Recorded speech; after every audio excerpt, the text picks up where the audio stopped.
I'm at Loch Awe, and it was at this place that she and me had their big adventure in 1934. It was on a day not dissimilar to today, cold and a little showery, and they arrived by train at Loch Awe and got on board the steamer Countess Bredelaine. It's all here in their lovely diary. They sailed down the loch to Ford, and it says here, very cold and showery, not at all cruising weather, but felt quite cheerful until we'd been going for a bit, and then just chippy. I like that.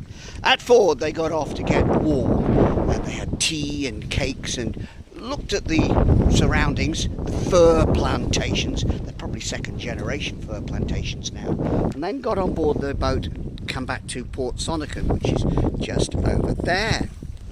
And that's where it says the dippy sailors couldn't make fast, so they took us over to the other side of the loch here, and there was a man there, the only other person besides us, with a whistle, which he blew for a bit, but there was no sign of the ferry, so he just mooched off, kindly leaving us with the whistle, which we blew in turns.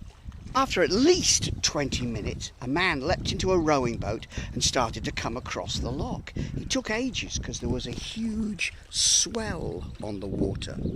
We got in, kicked off. Just sat and giggled. She sat and said nothing. And me clung to my seat and thought, I'm scared stiff. At any second we're going to end up at the bottom of the loch, she says. But the good news is, not only do I have the diary, I also have the whistle. Let's see if it works.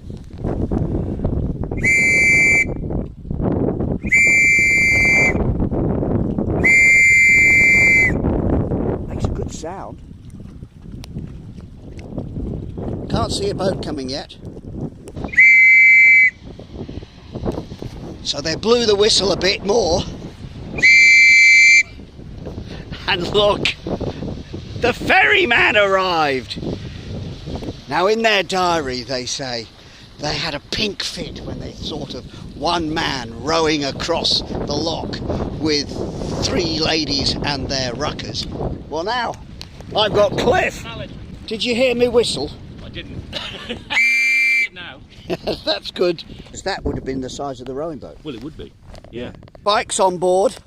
Cliff's ready. Hershey and me ready to board. It can get quite choppy. 27 miles long. Wow. But it's the longest freshwater loch in Scotland. They had a big day that day, having gone from Loch Awe all the way down to Ford. Yeah. I don't suppose the steamer was that fast. It would take probably 2 or 3 hours, wouldn't it? At least, Yep. I would have thought. Yep. I can just picture Hershey and me standing here, blowing that whistle, hoping somebody would turn up. And then you did. I did. This is Port Sonnican, where Hershey and me landed, right at this jetty here, and then they put their rucksacks on. It's 5 o'clock in the afternoon. They've got 15 miles to get to Inverary.